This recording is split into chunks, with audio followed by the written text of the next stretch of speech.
ಗುರುಭ್ಯೋ ನಮಃ. ಗುರು ಬ್ರಹ್ಮ ಗುರು ವಿಷ್ಣು ಗುರುದೇವೋ ಮಹೇಶ್ವರ ಗುರು ಸಾಕ್ಷಾತ್ ಪರಬ್ರಹ್ಮ ತಸ್ಮೈ ಶ್ರೀ ಗುರುವೇ ನಮಃ.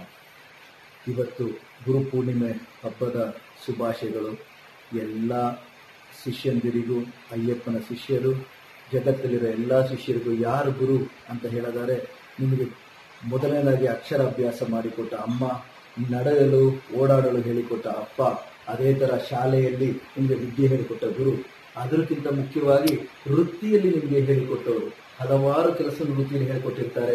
ಮನೆ ಕಟ್ಟೋರಿಗೆ ಹೇಗೆ ಇಟ್ಟಿಗೆ ಕಲಿಯಬೇಕು ಅನ್ನೋದ್ರಿಂದ ಟೈಲರ್ ಮಾಡಬೇಕಾದ್ರೆ ಬಟ್ಟೆ ಹೇಗೆ ಕಟ್ ಮಾಡೋದು ತನಕ ಎಲ್ಲ ವೃತ್ತಿ ಹೇಳಿಕೊಟ್ಟ ಗುರುಗಳಿಗೂ ಈ ದಿವಸ ನಾವುಗಳು ಗುರು ಪೂರ್ಣಿಮೆ ಹಬ್ಬದ ಶುಭಾಶಯಗಳು ತಿಳಿಸಬೇಕು. ಏನು ಮಾಡಬೇಕು? ಗುರು ಪೂರ್ಣಿಮೆ ದಿವಸ ಬೆಳಿಗ್ಗೆ ಎದ್ದು ಸ್ನಾನ ಮಾಡಿ, ಅಮ್ಮ, ಅಪ್ಪ, ಹಿರಿಯರು, ನಿಮ್ಮ ಅಣ್ಣ ಯಾರಿದ್ದಾರೋ ಹಿರಿಯರ ಕಾಲಿಗೆ ಬಿದ್ದು ಅವರ ಆಶೀರ್ವಾದ ತಗೊಂಡು ಗುರುಗಳಿಗೋಸ್ಕರ ಒಂದು ನಮನ ಮಾಡಿ, ನಿಮ್ಮ ಮನಸ್ಸಲ್ಲಿರೋ ಗುರುಗಳು ಯಾರೇ ಆಗಲಿ ನಾನು ಹೇಳಿರ್ತಾರ ಆ ಗುರುಗಳಿಗೊಂದು ನಮನ ಮಾಡಿ, ಅದಾದ ಮೇಲೆ ಹೊರಗೆ ಹೋಗಿ 4 ಜನಕ್ಕೆ ಏನಾದ್ರು ದಾನ ಮಾಡಿ. ಅದು ಬಹಳ ಮುಖ್ಯವಾದದ್ದು. ಪುರಾತನದಲ್ಲಿ ಏನಂತಾರೆ ಗುರು ಪೂರ್ಣಿಮೆ ಯಾಕೆ ಅಂತಾರೆ?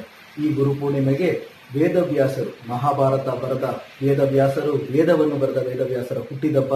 ಅದಕ್ಕೋಸ್ಕರ ಅವರನ್ನು ನೆನೆಸ್ತಾ ಗುರು ಪೂರ್ಣಿಮೆ ಮಾಡ್ತಾರೆ ಹೇಳ್ತೀವಿ.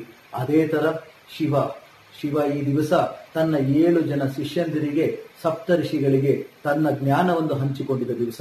ಗುರು ಪೂರ್ಣಿಮೆ ದಿವಸ ನಾವು ಯಾರ್ಯಾರ ಹತ್ರ ಜ್ಞಾನ ತಗೊಂಡಿದೀವೋ ಅದು ಎಲ್ಲದನ್ನು ನೆನೆಸಿ ಅವ್ರನ್ನ ಸ್ಮರಿಸೋಣ. ತಮ್ಮೆಲ್ಲರಿಗೂ ಮತ್ತೊಮ್ಮೆ ಗುರು ಪೂರ್ಣಿಮೆ ಹಬ್ಬದ ಶುಭಾಶಯಗಳು. ತಮ್ಮೆಲ್ಲರಿಗೂ ಒಳ್ಳೆಯದಾಗಲಿ. ಭಗವಂತ ಐಶ್ವರ್ಯ ಕೊಟ್ಟು ತಮ್ಮ ಎಲ್ಲ ಇಚ್ಛೆಗಳು ಈಡೇರಲಿ. ಸ್ವಾಮಿ ಶರಣು. ನಮಸ್ತೆ.